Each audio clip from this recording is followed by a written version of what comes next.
सावित्री 2 बेटों की माँ थी। उसे इस बात पर बड़ा घमंड था। वो मानती थी कि बेटे घर की शान होते हैं। ये ले सावित्री, मिठाई खा, मेरे यहाँ पोती पैदा हुई है। ये सुनते ही सावित्री मुंह बना के कहती है, अरे तू तो लुट गई, बर्बाद हो गई, तेरे यहाँ लड़की पैदा हो गई। अरे तू ऐसा क्यों कह रही है, मैं तो बहुत खुश हूँ। अरे जब तेरी पोती के पीछे तुझे खर्चे पर खर्चे करने पड़ेंगे ना, तब ये तेरी सारी खुशी गम में बदल जाएगी।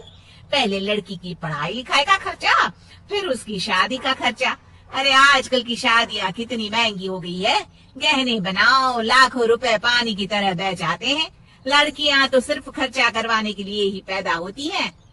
इस तरह लड़कियों के प्रति अपने विचार व्यक्त करते हुए सावित्री ममता को लंबा चौड़ा भाषण देके चली जाती है।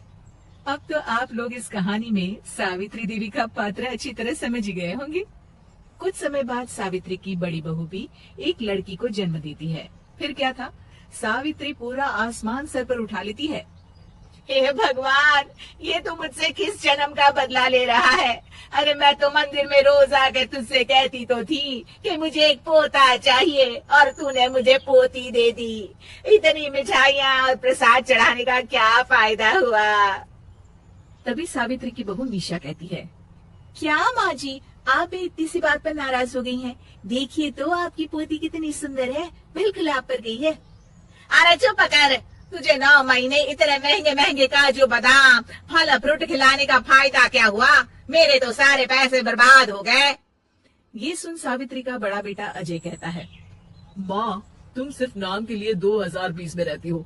असल में तुम्हारा दिमाग सैकड़ों साल पुरानी सोच रखता है। आज के जमाने में लड़का और लड़की में कौन फर्क करता है।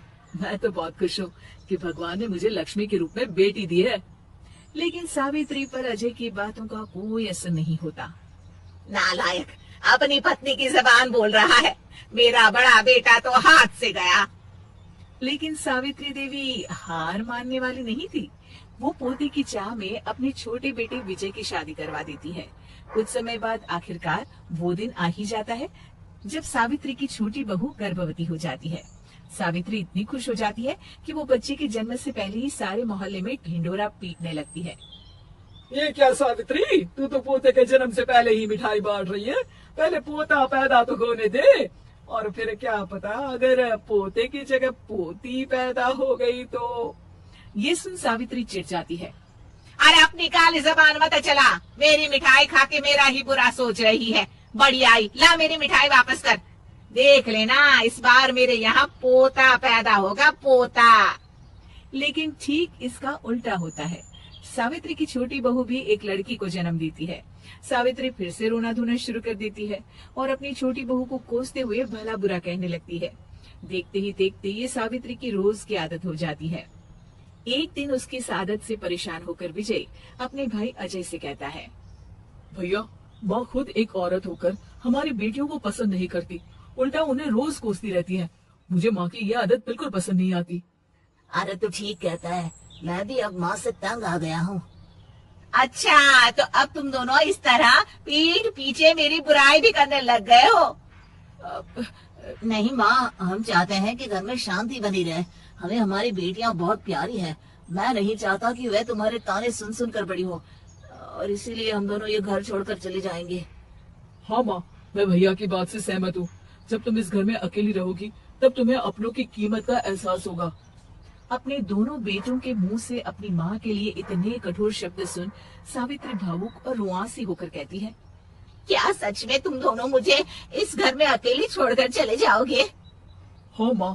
हाँ माँ, अब पानी सर के ऊपर जा चुका है। मैं तुम दोनों के बिना नहीं रह सकती। अपनी सास के आंसू देख अजय और विजय की पत्नी अपने पतियों से लड़ पड़ती है। अरे जिसे जाना है वो जाए, मैं माँ जी को छोड़कर कहीं नहीं जाने वाली।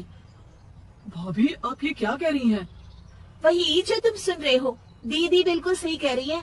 हम बेटियों के संस्कार हमें सिखाते हैं कि सास माँ समान नहीं बल्कि माँ ही होती है, और उस माँ की जिंदगी भर सेवा की जाती है।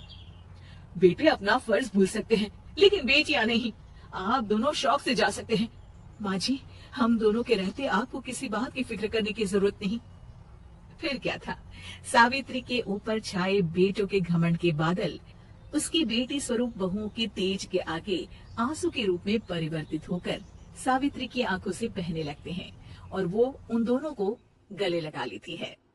मैं जिंदगी भर बेटियों को खोजती रही, लेकिन आज तुम दोनों को देख मुझे समझ आ गया कि बड़े अभागे होते हैं वो लोग जिनके घर बेटियां नहीं होती।